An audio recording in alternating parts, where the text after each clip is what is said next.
This is the reason why you have to really know yourself, deeper. You just answered me na walang future ang mga we're still thinking about in the back of our minds. And yeah, it's like life is so full of surprises and nothing is certain. Hi guys! So I'm here sa Subic and nandito lang ako sa tabi ng dagat. This past months kasi kasama sa paglaki, grabe na. Kasama sa mga iisipin mo or iisipin mo pa lang when you turn 18, syempre, you have to create your life plan. Like, isipin mo na yung mga life choices na gagawin mo, life decisions and everything. So, this is the reason why you have to really know yourself, deeper. Kasi I have this dream of mine na malayong malayo sa mga business course. Kasi nung nag-senior high school ako, ang strand ko nun is ABM, which is yung plan ko nun before ako maging senior high is STEM, which is a different world from each other. Parang gano'n.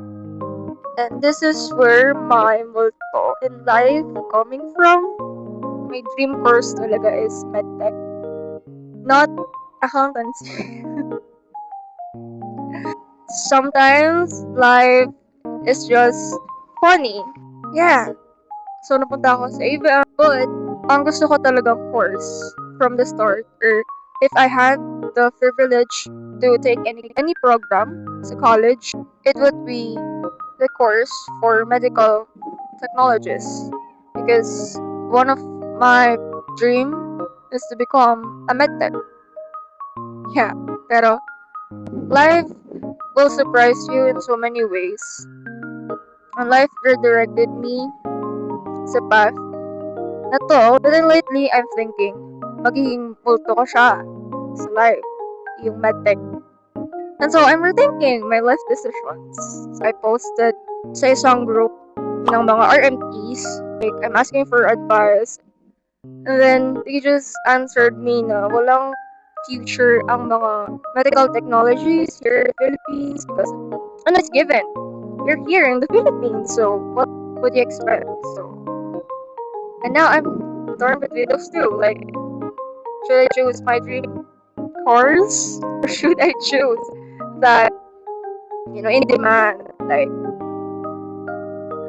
sometimes nagpa-plan ka sa buhay mo pero hindi palaging yung plan mo yung mangyayari. So, and yeah, it's like life is so full of surprises and nothing is certain. But you know what is certain? It's God. It's His plans for you, for me, for all of us. I just really need time to think about things.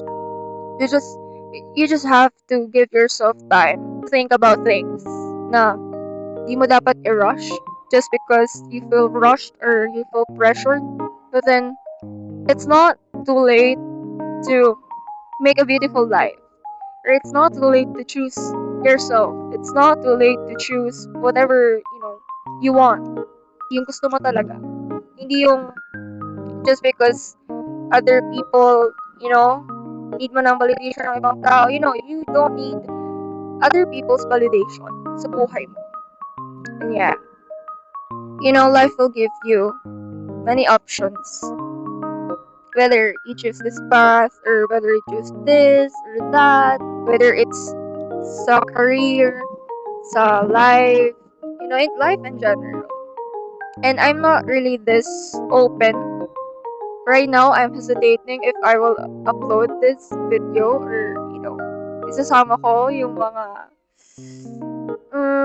too personal things.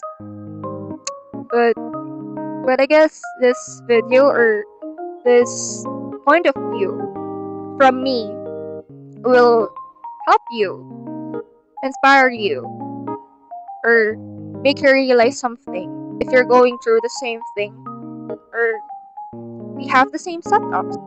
May mga bagay tayo na we're still thinking about in the back of our minds. Parang, sana ganito, sana ganyan.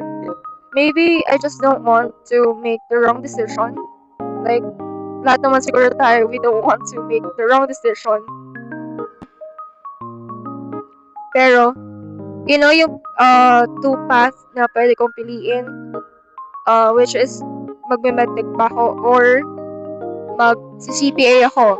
Life turns out to be accounting is so interesting. Parang nagagamit ko dun yung analytical skills ko, nagagamit ko dun yung pag-analyze ko kasi, I'm really a detail-oriented person. Like, it was actually fun na gumawa ng mga financial statements, na things about accounting. Accounting. Just accounting. Ang interesting niya for me. Pero sa mga ibang tao, parang, ang boring naman nun. Bakit gusto mo yan? Pero for me, nasasatisfy ako, napafulfill ako kapag nababalance ko yung balance sheet. Pero I don't know bakit nagiging boring siya sa ibang tao. Siguro sa part ng analyzing kasi you will actually analyze the problem, then ikaw, paano mo siya isosolve or paano yung treatment mo for that problem. Like, I'm actually, planning na maging medical technologist. That was my vision when I was like, grade 9, grade 10. But then, naging accounting.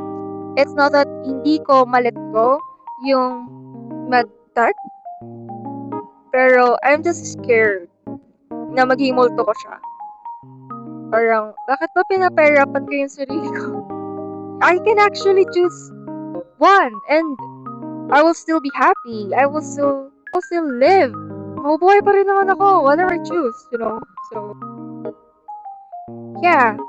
Like, kasi just like what I've said, I will still, maging fulfilled sa life kasi I love those both courses. I love those kahit magkaiba sila ng yung isa business world, yung isa sa medical world.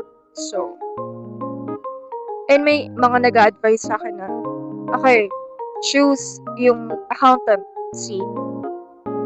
And then if you have the chance in the future, study yung course para maging medical technologist. Which is, maybe it will be fun, but parang magugulo na yung life ko nun pag siguro.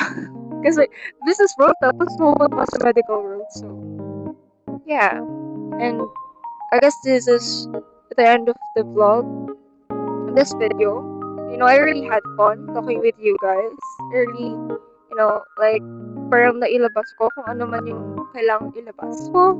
Kasi, this is actually the first time na I will be opening up with this, ganitong aspect ng buhay ko. Like, this is actually a serious thing. Or, yeah, just a part of my life na maybe this would inspire you or help you in some ways, in some possible ways. So,